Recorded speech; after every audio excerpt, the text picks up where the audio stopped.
अस्सलाम वालेकुम दोस्तों, स्वागत है आपका एक बार फिर से हमारे यूट्यूब चैनल स्किल हिंदुस्तानी पर।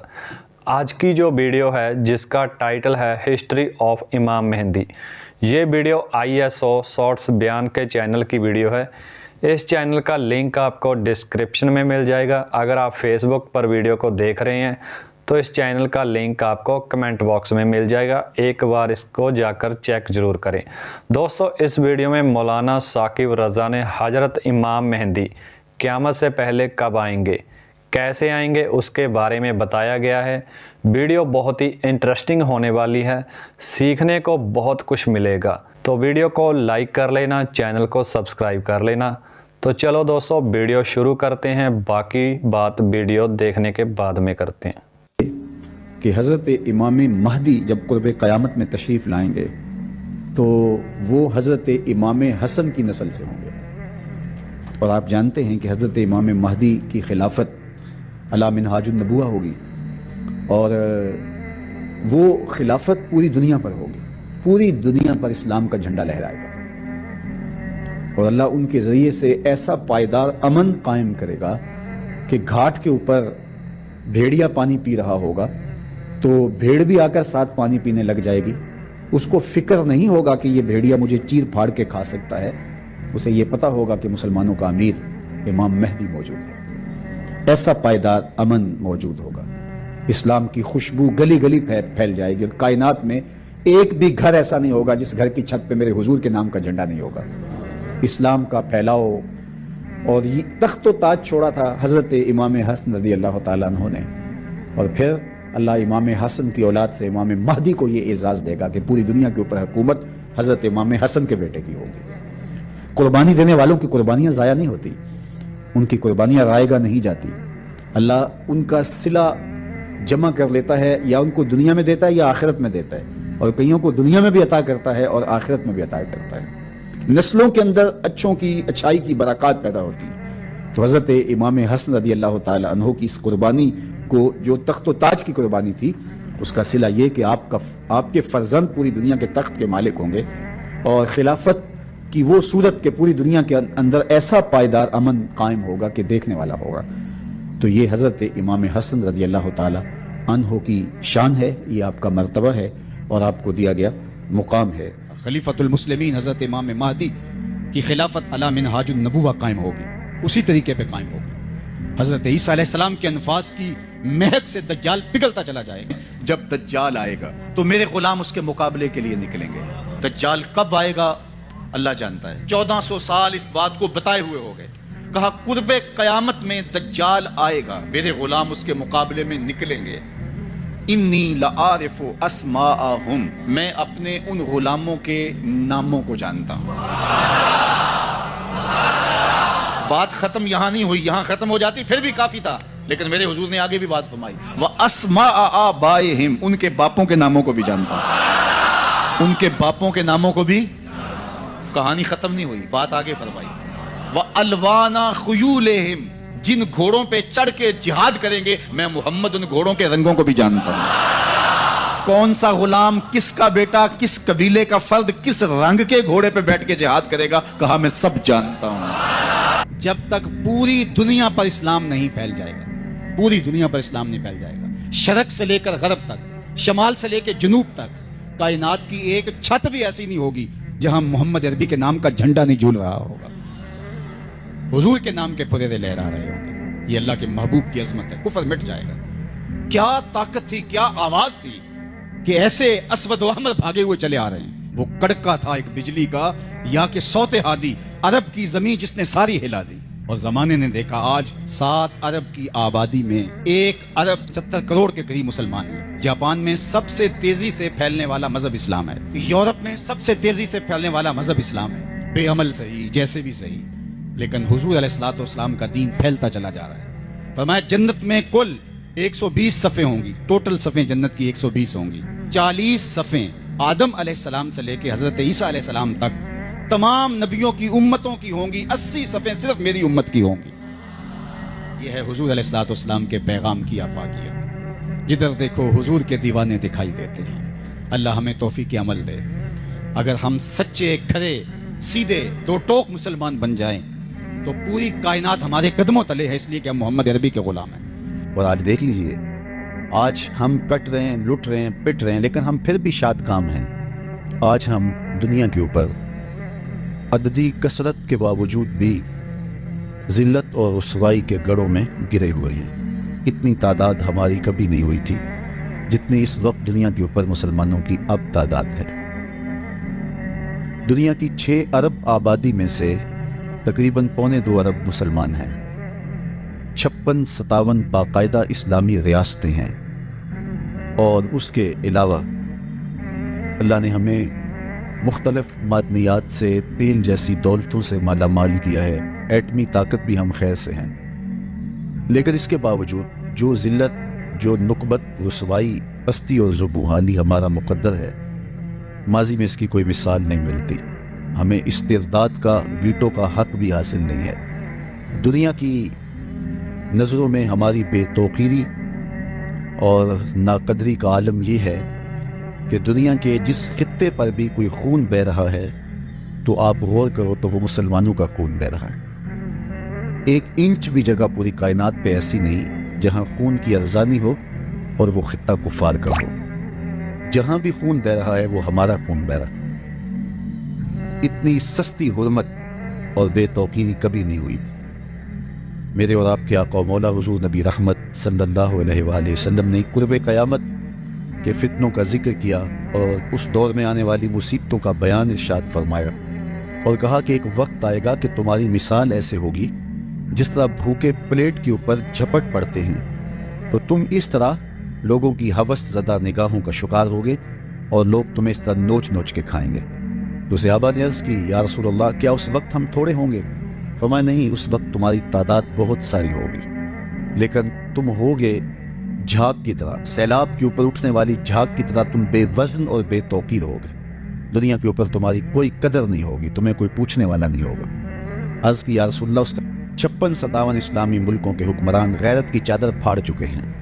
हमारी बेटियां गैरों के नरखे में हैं। एक वो वक्त था कि दैबल के साहल पे एक बेटी नाहीद ने पुकारा था तो मोहम्मद बिन कासिम अल्लाह के कहर की बिजली बन के आया था। और आज कितनी बेटियां गैरों के नरखे में हैं। है कोई उनकी फरियाद सुनने वाला? कोई आखे वारिस शाह नू अज कबरां विचों बोल, अज किताबे इश्क दा कोई अगला वर्का खोल। एक रोई सी धी पंजाब दी तू लिख लिख मारे बैन, अज लखां तियां देस तेरे दियां वारिस शाह तेनू कहन। आफिया बेटी कौम तेरी दी रोवे ते कुरलावे, केड़ा ओदे अथरू पूंजे केड़ा चुप करावे। अज दीन नबी दा वांग यतीमा कर कर धक्के खावे, कित्थों लब्बां उमर बहादुर जेड़ा रोंदे नू गल लावे। आज ये हमारा हाल है और ये हमारी सूरत हाल है जिससे हम गुजर रहे हैं। तो मेरे हुजूर अलैहिस्सलाम ने दौरे मौजूद के अंदर हम जहाँ जिस निहज पे पहुँचे हैं इसकी निशानदही भी कराई और फिर ये भी बताया कि उसका सबब वहन का मर्ज होगा। और वहन का मर्ज है क्या, वो भी बताया, दुनिया की मोहब्बत और कराहियत मौत। आज दुनिया की मोहब्बत रच बस गई है। हर शख्स बज़ाहिर तो ये कहता है कि बच्चों का पेट पालने के लिए ये दिन रात कोशा हूँ, जबकि पेट का इतना लंबा चौड़ा तकाजा तो नहीं है। दुनिया की मोहब्बत ने तोड़ के रख दिया। हम कदरें पामाल कर चुके हैं। हमारी ज़िंदगी बेतरतीब होकर रह गई है। मकसद हयात से गाफिल हो गए हैं 2 दूनी 4 के चक्कर में। जो जहाँ भी है वहाँ मुतमईन नहीं है। रातों रात अमीर हो जाओ, उसके लिए को कदर का पामाल करनी पड़े, किसी का खून निचोड़ना पड़े, किसी पर जुल्म जोर और जबर का बाजार गर्म करना पड़े, लेकिन मुझे दौलतमंद होना चाहिए। तो हुब्बे दुनिया बर्बाद करके रख देती है और आज ये हमारे अंदर कूट कूट के भरी ख्वाहिशात के जहां आबाद हैं और हम बस इसी चक्कर में दिन रात गुजारा कर रहे हैं और एक दूसरे से आगे बढ़ने की इस दौड़ में ही हम कदरें पामाल कर चुके हैं। हमें अपने आप के लिए भी वक्त नहीं है कि हम सोचें कि हम इस दुनिया पे बैठ नहीं रहना, जितना भी कमा लेंगे छोड़ के चले जाना है। कफन ही एक ऐसा लिबास है जिस पर जेब नहीं है। बाकी जिस तरह के भी आप लिबास पहनते हैं कई कई जेबें लगी होती हैं, लेकिन उस लिबास में कोई जेब नहीं है। जब बंदा मरता है तो उसका सारा माल तरका बन जाता है और बाद में आने वाले तो कफन भी मैला नहीं होने देते, बांट लेते हैं। वो तो एक घर रात रखने को तैयार नहीं होते, वो तो लिबास भी फाड़ के उतारते हैं। मियाँ साहब बोले, जांदी वारी डरौना बने हो ते हाथ ना लांदे डर दे, जिन्ना लई तू पाप कमाए अज किथे नहीं तेरे कर दे। तो जिंदगी की मुख्तसर सामानी ही जिंदगी का हुस्न है لیکن خواہشات نے ہمارے اندر کو نچوڑ کے رکھ دیا اور ہم صبح سے شام تک ایک ہی دھن میں لگے ہیں کہ ہمارے پاس دولت کے انبار جمع ہو جائیں۔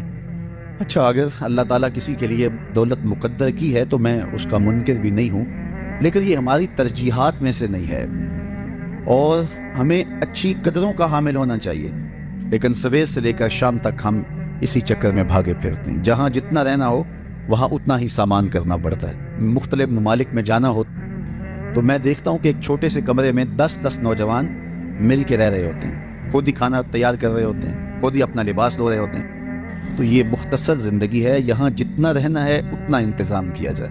یہ ساری زندگی جو ہم گزارنے آئے ہیں کتنے سالوں پر مشتمل ہے؟ 50 سال، 60 سال، 70 سال، کوئی 100 سال کا ہو تو لوگ تو انٹرویو کرنے آ جاتے ہیں کہ آپ کی صحت کا راز کیا ہے۔ 60-70 سال یہ ساری زندگی، اور آخرت کا ایک دن 50,000 سال کا، 50 سال کا نہیں، 50-100 سال کا نہیں، 50,000 سال کا ایک دن، اور اس کے بعد نہ ختم ہونے والی زندگی۔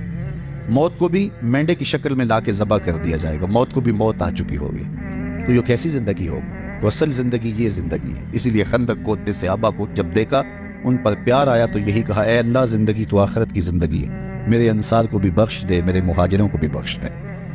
تو اصل زندگی آخرت کی زندگی ہے، لیکن دنیا حلم میٹھا خواب ہے، اور یہاں اس خواب سے بندے کی جب آنکھ کھلتی ہے تو پھر سمجھ آتی ہے، اور خواب میں بندہ اچکورے لے رہا ہوتا ہے۔ تو ہم ان عجیب کیفیات کے اندر زندگی بسر کر رہے ہیں، جبکہ اصل حقیقی سرمدی اور نہ ختم ہونے والی زندگی آخرت کی زندگی ہے۔ وہ ایک فقیر تھا، تو اس نے بازار میں گزرتے ہوئے لوگوں کو دنیا میں کھوئے ہوئے دیکھا تو اس کے دل میں ترس اور محبت کے جذبات پیدا ہوئے۔ تو اس نے لوگوں کو کہا کہ تمہارے اس رویے سے بڑا ازردہ ہوا ہوں، یہ دنیا ہی سب کچھ نہیں ہے، آؤ میں تمہاری رب سے صلح کروا دوں۔ تو میں نے اس سے بات کی ہے تو وہ کہتا ہے ان بندوں کو میری دہلیز پہ لے آ، ایک آنسو سے سارے گناہ معاف کر دوں، ماضی سارا دھل جائے گا صرف اشک ندامت سے۔ اللہ اکبر۔ تو لوگ اس کا الٹا مذاق اڑانے لگے، تو وہ کھڑا ان کے رویے سے تنگ دل ہو کے رونے لگا۔ اچانک کوئی شخص گزرا تو دیکھا کہ یہ فقیر رو رہا ہے، تو اس نے کہا کہ بابا کیوں رو رہا ہے؟ کسی نے مارا ہے، تنگ کیا ہے؟ اس نے کہا ایسا کوئی واقعہ نہیں ہوا، بلکہ ان کے رویے نے مجھے رلا دیا ہے۔ کیا ہوا؟ کہا ان کو دنیا میں کھوئے ہوئے دیکھا تو میرا خیال ہوا ان کی رب کی صلح کروا دوں، تو وہ تو مانتا ہے، یہی نہیں مانے، تو مجھے ان کی بے حسی پہ رونا آ گیا کہ یہ سمجھتے نہیں ہے 4 دن کی زندگی ہے۔ اگلے دن وہی شخص قبرستان کے قریب سے گزرا، دیکھا کہ وہ فقیر، وہ درویش وہاں قبرستان میں کھڑا رو رہا تھا، تو وہ پھر رو گیا۔ کہا بابا بازاروں میں بھی روتا ہے، قبرستانوں میں بھی روتا ہے، آج کیا مسئلہ ہے؟ کہا میرا مسئلہ کل والا ہی ہے۔ کہا کیا مطلب؟ کہا کل بازار والوں کے قریب سے گزرا تو میرا خیال ہوا کہ ان کی رب کی صلح کروا دوں، تو وہ تو مانتا تھا، وہی نہیں مانے، اور ان سے مایوس ہو گیا تو آج ادھر نکل آیا، تو آج میرا خیال ہوا ان قبرستان والوں کی رب کی صلح کروا دوں۔ تو اس نے کہا آج کیا بنا؟ کہا آج یہ مانتے ہیں، وہ نہیں مانتا، آج اس کی رحمتیں برسنے کے لیے آمادہ ہیں، وقت آج میرے پاس بھی ہے، آپ کے پاس بھی، کل یہ سب کچھ نہیں ہوگا، ہاتھ سے نکل چکا ہوگا، آنکھیں جب بند ہوں گی تب آنکھیں کھلیں گی، لیکن پھر کیا فائدہ؟ آج تو اس کی رحمتیں آواز دے رہی ہیں، یا ایھا الانسان ما غرک بربک الکریم۔ مجھے بتاؤ کوئی یوں بھی محبت سے پکارتا ہے باغیوں کو، سرکشوں کو؟ کبھی آپ نے مجرم کا پولیس کو تعاقب کرتے دیکھا ہوگا، سرکش شاگرد کے پیچھے استاد کو دوڑتے دیکھا ہوگا، نالائق بیٹوں کی مرمت باپ کو کرتے دیکھا ہوگا، لیکن پیار کا یہ روپ بھی کبھی دیکھا کہ جو اس کے حکموں کو توڑ کے جا رہا ہے، سرکش ہے، متمرد ہے، اس کے احکام سے منہ پھیر کے بغاوت کر کے جا رہا ہے، اس کو اس کی رحمتیں آواز دے رہی ہیں، یا ایھا الانسان، او بھاگنے والے انسان، ما غرک بربک الکریم، آجا پلٹ کے، تیرا رب بڑا ہی کریم ہے۔ میں کہتا ہوں ساری دنیا کے شہد میں چھوڑ دیے جائے، اتنی مٹھاس نہ ہو جتنی لفظوں کے اندر مٹھاس رکھ دی گئی ہے۔ باغی اور سرکش کو آوازیں دی جا رہی ہیں، او بھاگنے والے آجا پلٹ کے، تیرا رب بڑا ہی کریم۔ دوستو پوری ویڈیو بہت ہی اچھی تھی، ویڈیو میں بہت کچھ سیکھنے کو ملا۔ ویڈیو میں بتایا گیا ہے کہ حضرت امام مہدی حضرت امام حسین کی اولاد میں سے ہیں۔ ایک شروع میں بہت ہی اچھی بات کی تھی کہ جب امام مہدی کی پوری دنیا میں حکومت ہو جائے گی تب ایک بکری کا بچہ بھیڑیے سے بالکل نہیں ڈرے گا، دریا میں پانی پینے سے یا پھر جنگلوں میں گھاس پھوس کھانے سے۔ ویڈیو میں یہ بھی بتایا گیا ہے کہ دجال قیامت سے پہلے آئے گا اور اس کو امام مہدی اور عیسیٰ علیہ السلام قتل کر دیں گے، مگر دجال کہاں چھپا ہوا ہے؟ कब आएगा, कैसे आएगा, ये अल्लाह बेहतर जानता है। इस बात का किसी को कोई इल्म नहीं, मगर ये बात मोहम्मद सल्लल्लाहु अलैहि वसल्लम ने 1400 साल पहले ही बता दी थी कि दज्जाल मशरिक में है। एक बात हमें और पता लगी है कि जापान और यूरोप में सबसे ज़्यादा फैलने वाला धर्म इस्लाम है। मौलाना ने ये भी बताया है कि इसमें 2.25 अरब मुस्लिम आबादी है, 57 या 60 मुल्क मुस्लिम हैं, मगर मुसलमान हर जगह अपनी गुनाहों की वजह से रुस्वा हो रहे हैं। मौलाना साहब ने ये भी बताया है कि हम दुनिया की गहराई में इतना ज़्यादा जा चुके हैं कि हमें हराम हलाल का भी इल्म नहीं रहा और क़यामत की सारी निशानियां पूरी होती जा रही हैं। दोस्तों, बहुत ही अच्छी बात थी इस वीडियो में। उम्मीद है ये वीडियो आपको अच्छी लगी होगी। जितना हो सके उतना वीडियो को अपनों दोस्तों के साथ शेयर करें।